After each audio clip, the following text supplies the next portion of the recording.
Юлыбыз Казандан башлана. Безнең башлангычыбыз биредә. Республикабызның көнчыгышына һәм көнбатышына булган сәяхәтебезне нәкъ менә биредән башлыйбыз. Лия бөек елгабызны Идел су юлын сайлады. Аны әкияти зия утравы, шау дулкынлы Идел су өстендә искиткеч кояш бату күренешләре көтә. Ә мин исә көнчыгышка таба юнәләм. Биредә безгә Чулман елгасы су юлы үзенең серләр дөньясын ача.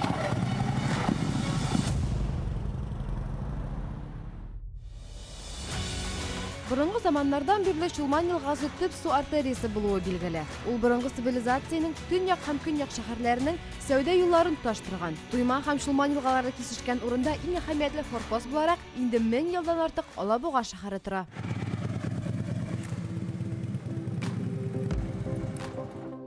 Әлеге урын әллә ничә халык һәм мәдәниятләренең башлангычы булып тора. Шуңа да аны һич шикләнмичә замананың Бүйөпайлар 0 километры дип атарга буладыр. Рәхим итегез, юл әйбәтме? Барда тәртиптәме? Барда тәртиптә, Алабугага килеп җиттем. Барда әйбәт, 200 километр ни бары. Пуштәк, элек бу юлны атна буе үткәннәр. Шөкер, хәзер каретларыбыз заманча бит.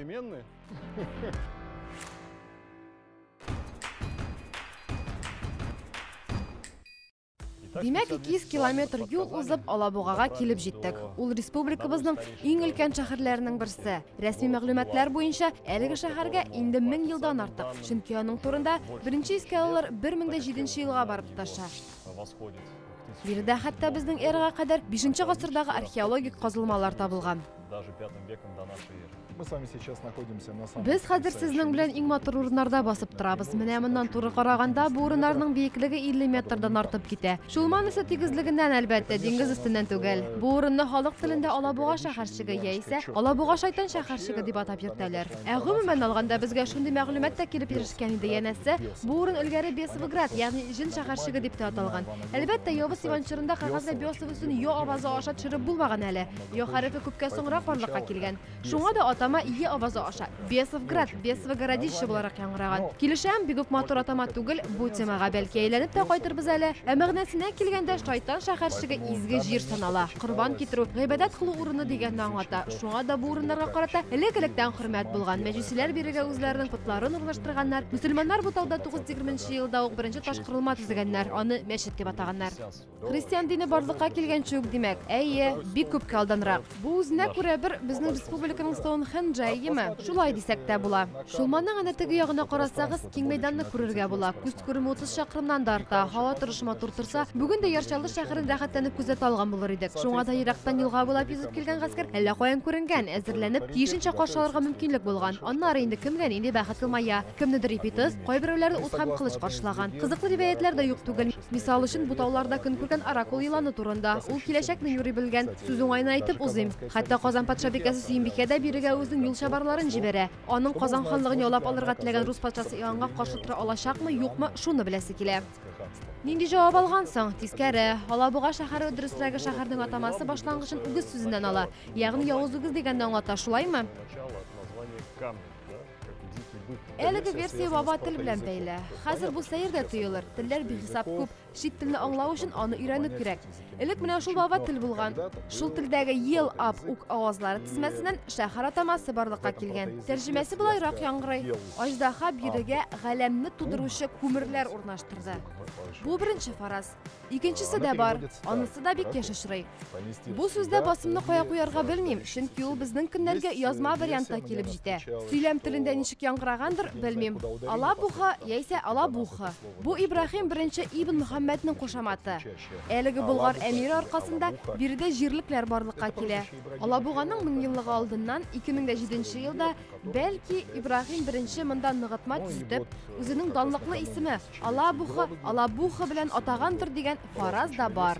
Соңрак инде атама Алабугага үзгәрә. Төрки телләрдә, татар телендә дә шәһәр атамасы Алабуга буларак яңгырый. Алабуха. Ә ташка килгәндә, миңа калса, монысы иң киң таралган фаразларның, танылган риваятларның берседер. Мәгънәсе аның булайрак. Моннан 10 000 ел тирәсе элек тектониктар калу нигезендә башта җир, аннары су астына бик зур таш калкып чыга. Без хәзер Чулманның биек уң як ярында басып торабыз. Бу плитәләр ярылу нәтиҗәсе. 19 гасырда җир тетрәүләр нәтиҗәсе дип тә фаразланган. Тик юк, безнең район сейсмик яктан актив түгел. Шулай итеп, Шулман эшендә моннан күрсәтүе дә авыр инде, чөнки эзләре калмаган диярлек. Әлеге дә баягы таш калка. Ул шул кадәр зур була ки, хәзер без аны күрә алсак, аның төзелеше, сызылып киткән урыннары безгә үгезне, дөресрәге, үгез башын хәтерләтер иде. Алабуга бит әле әһәмиятле сәүдә ноктасында булып торган ялгышмасам.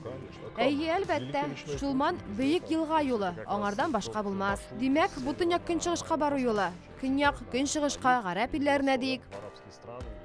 Шул исәптән анда да барып җиткәннәр. Әлбәттә, вафат булу, товар югалтучраклары да еш булган. Әлеге ташның абруе шуңа да дәрәҗәлеләрдән түгел. Зур кантарны Алабугай дип атаганнар. Бугай сүзе белән барыбыз да таныш инде. Таза, нык, куәтле үгез дигәнне аңлата. Менә шул рәвешле ташны Алабугай дип йөртә башлыйлар. Тора-бара ул Алабугага әверелә. Таш бүген инде күренми. Юк, 2010 елда искиткеч көчле корылык килде. Шулманның бу иске өлеше коры җиргә әверелде. Бу елганың элеккеге юлымы? Әйе, менә бу утрау кырып барган вакытларда шул ташның зур гына өлешләрен күреп табып алганнар дип сөйлиләр. Ул ташта хәтта борынгы үсемлекләрнең эзләре дә калган.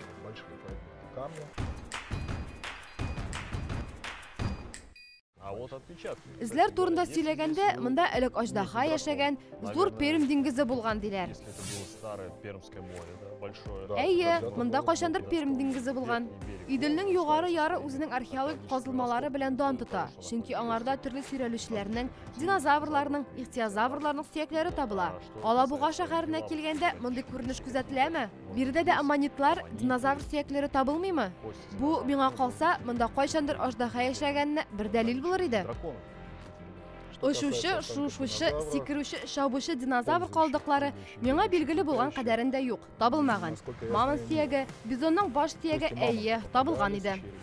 Мамон сөяге, әйе, кай вакыт шайтан бармаклары да очрап куя, андый хәлләр дә булганы бар. Борынгы урын, көч-куәт алу урыны икәнлеге сизелә. Басып торганда да шул энергия белән тулыланганымны сизәм. Моннан ерак түгел каберлекләрдә артефактлар табылган иде. Кайсы төштә әлеге урын? Андагы археологик казылмалар ни турыда хәбәр итә? Шул хакта сөйләгез әле.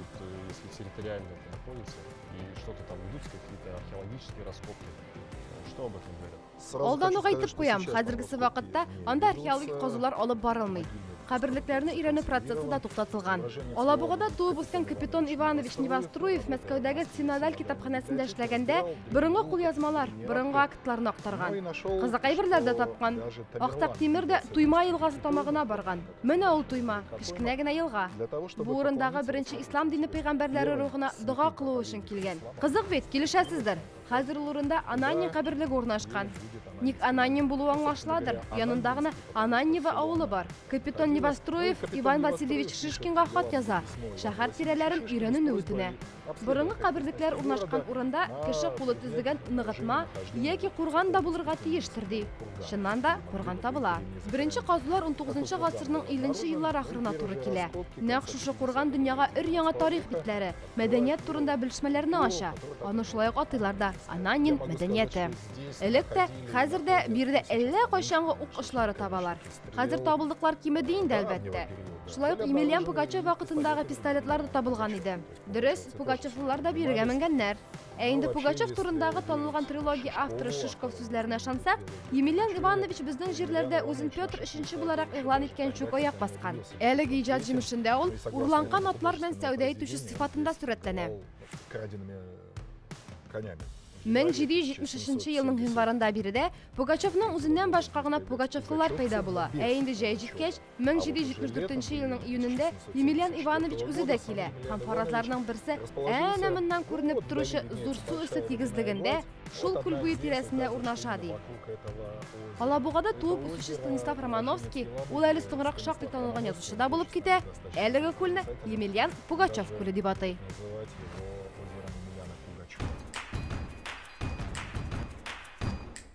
Әлеге күл буйлап байтак танылган шәхесләр йөзгән. Хәтта Ермакта бу урыннарда булган диләр. Әйе, Ермак турында риваять та бар. Аның нигезендә ул безнең җирлекләрдә туктап ял иткән дияргә була. Төркемнәренең берсе шәһәргә кадәр бара, берсе бу тау итәгендә туктый. Дөресен әйтергә кирәк, Ермакның килүенә җирле халык куркуга кала, баш кесәр дип уйлыйлар. Аннары гына аның патша хезмәтендә булуын, Себерне яуларга юл тотуын белеп алалар. Бирегә туктауның төп максаты эчә торган су, азык-төлек, көн күреш кирәк-яраклары запасларын тулыландыру була. Җирле халык Ермактан зыян килмәсен, куркыныч янамавын аңлагач, бик шатлана, ипитус белән каршы ала, кунак итеп җибәрә.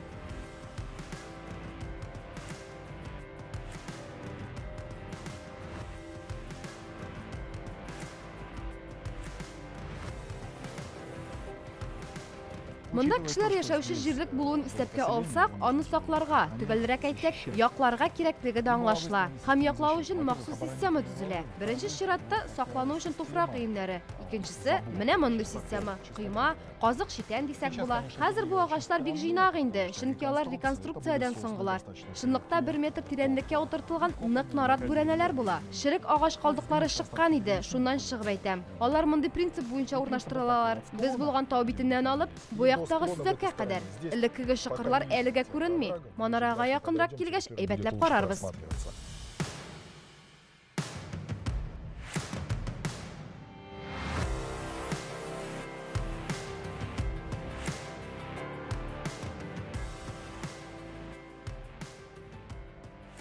Бу таудагы беренче таш кырылма мәчет. Менә бу эшпишмаклы өлеше Мәккәгә карап тора. Әнә тегендә. Менә бу күзгә ташланучы зур булмаган хәрабәләр күптән түгел генә. Алабуганың 1000 еллыгына кырылган иде. Тик алар борынгы чорлардагы силуэтны кабатлый. Ягъни элек ничек төзелгән булган, шул нигез өстендә утыра. Әлеге манара монголлар чорына кадәр җир үстендәге бердән-бер сакланып калган кырылма калдыгы. Археологлар да бу фикер белән килешә. Хәзер без күргәне 19 гасырга туры килә. Манараны Иван Васильевич Шишкин танылган рәссамның әтисе торгызган. Ул беренче чиратта борынгы заман белән тоташтыручы күперне саклап калырга, яшь буынга җиткерергә кирәк дип фикер йөрткән. Бу Алабуга шәһәрчегенең манарасы. Шәһәрчек дип менә бу территорияны атыйбыз. Әйе, Алабуга борынгы тарихи шәһәр. Әмма 19-20 гасыр башында төзелгән һәйкәлләр дә аерым игътибарга лаек. Безнең әңгәмәдәшебез белән хәзер шунда юнәлербез. Андрей, сөйлә әле, без кая килдек? Капкаларда үзенчәлекле «Портамойня» дигән сүз күреп калдым. Ул нәрсәне аңлата? Әйе, бик күп сәяхәтчеләр нәкъ менә шул сүзгә игътибар итә дә. Эчендән ни барын белергә телиләр. Чөнки порт сүзе күпләрне гаҗәпкә калдыра. Мисал өчен, тизләү дигән сүз бар, Барчишмә дигән сүз. Монда да шундый ук күренеш. Порт корабльләр кереп туктый торган урын. Икенче мәгънәсе борынгы рус сүзе кием дигәнне аңлата. Биредә элек кер юганнар, яисә шайкаганнар диек. Портянка сүзе дә шуннан килеп чыккан алайса. Портной, портниха, портянки, барысы да шуннан. 2009 елда Алабуга картасында яңа музей барлыкка килә. Портамойня дип атала. Сүз уңайдан әйтеп узыйм. Бу Алабуганың иң борынгы таш кырылмаларының берсе. Тышкы яктан артык күзгә ташланмый, тик эченә кереп карасаң. Сак булыгыз, бәрелмәгез. Бирдә барысы да аңлашыла. Әйе, үзенчәлекле урын. Алабугада су үткәргеч 1830 елларда ук барлыкка килә. Һәм шул рәвешле Алабуга Россия империясының шәхси су үткәргече булган 4-нче Өяз шәһәренә әверелә. Хәзер генә без барлык уңайлыкларга да яләшкән. Элек исә бу мугҗизага тиңләнелгән. Бирегә су үткәрү өчен менә шундый трубалар кулланылган. Әйе, бу карагай агачы. Аның урта өлеше тулысынча алынган, уртасыннан су аккан. Әйе, карагайны сайлаулары да ялгыш түгел. Су белән үзара бәйләнешкә кергәндә, бу агач таш булып ката. Бар Венеция шулай төзелгән диләр. Әйе, анысы да дөрес. Менә шушындай трубалар үзара тоташтырылган.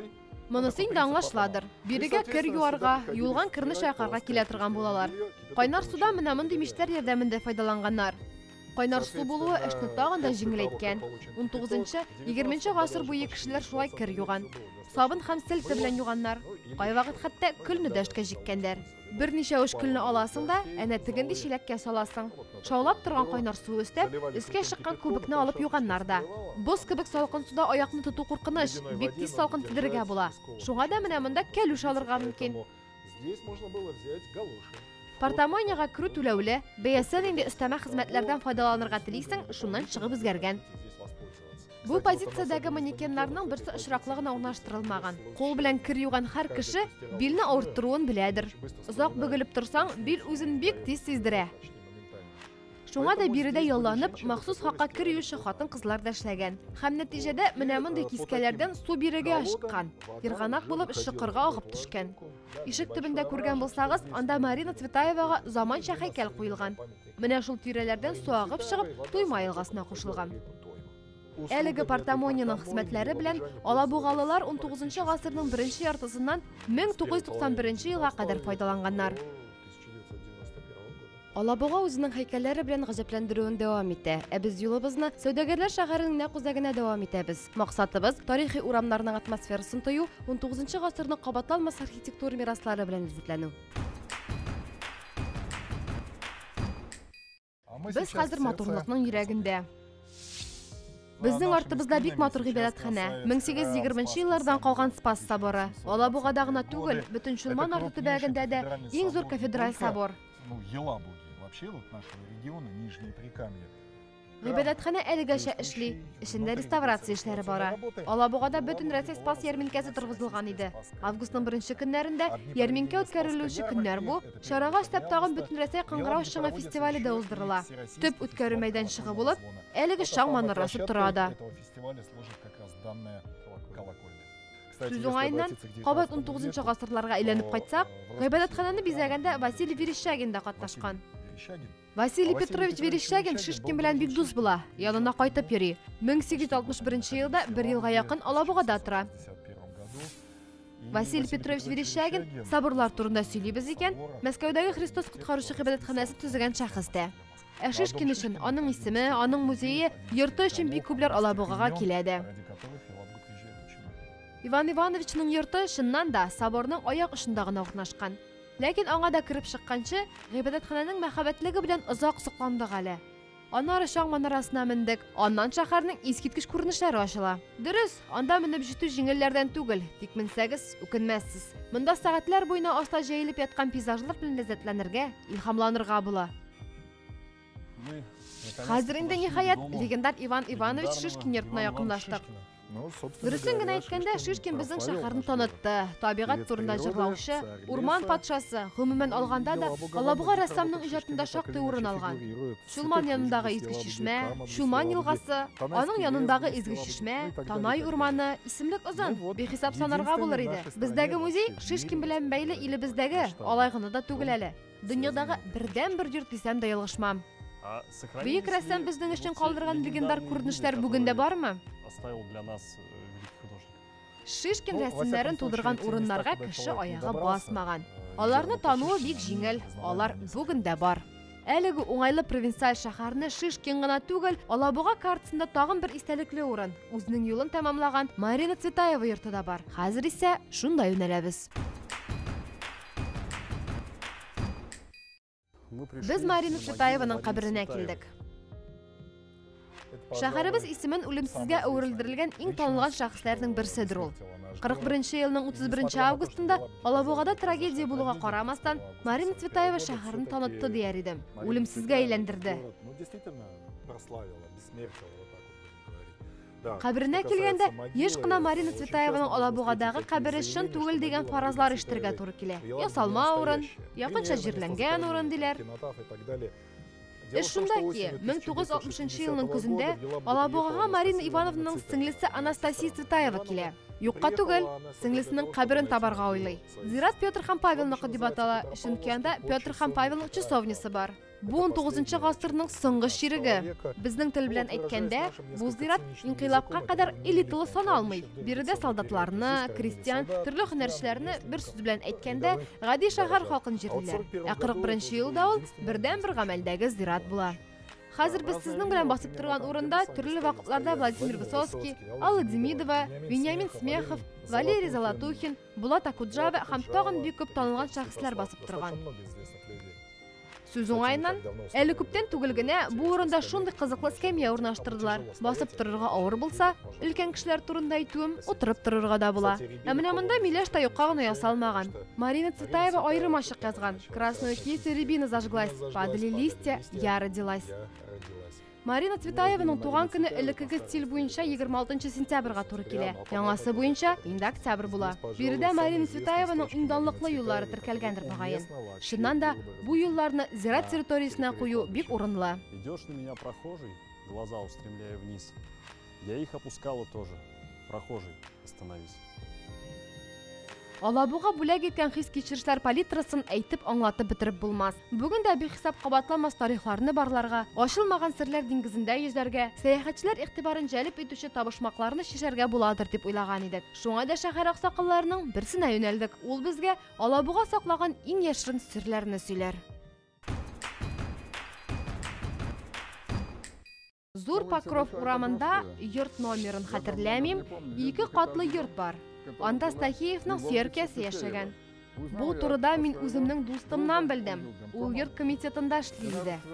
Ул миңа шундый тарих сөйләде. Алабуганы әле аклар, әле кызыллар алган җырларда барлык бүләкләре, алтыннары, табак савытлары югалмасын өчен ул үзеннән бөтен бизәнү әйберләрен салган. Бәрхет скәтергә төргән дә бәдрәфкә төшергән. Аны һәм Глафира Стахееваны аннары хатын-кыз гыйбадәтханәсенә җибәрәләр. Алар гомеренең соңгы көннәрен шул монастырьда яшәгән. Хазинә турында сөйләсәк, ул әҗәл якынлашканын тоеп, үзе яшәгән йорты янына килгән һәм үзлексез бер ноктага карап торган. Йорт комитетында эшләүче дустым Сережа Филатов кызыксынган, янына килгән һәм сораган: "Әби, сезне инде күпме күзәтәм? Сез һаман бер ноктага карап басып торасыз" дигән. "Нәрсә таптыгыз анда?" дип сораган. Менә шунда барысын да сөйләп биргән. Үзенең Стахеевның сөйәркәсе булуын да яшермәгән. Алтын кашыруын башта килеп, карап, тикшереп торуын әйткән. Бу алтынга бүгенгә кадәр кеше кулы тимәгән. Без ул хазинәне эзләп тә карадык, тик таба алмадык. Алабуга безнең күңелләрдә кабатланмас эз калдырды.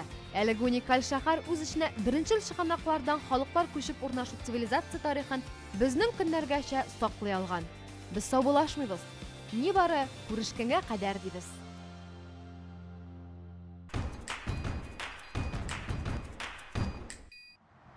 Киләсе тапшыруда Ли яңа хис-кичерешләр кабатланмас тарихлар артыннан югары санга юл тота. Ә минем юлым Көньяк-Көнчыгышка республиканың нефть башкаласы Әлмәткә таба дәвам итә. Шәһәр үзенең археологик мәдәнияте белән дан тота. Шуңа өстәп, безне әллә күпме моңа кадәр билгеле булмаган тарихи фактлар көтә. Күрешербез.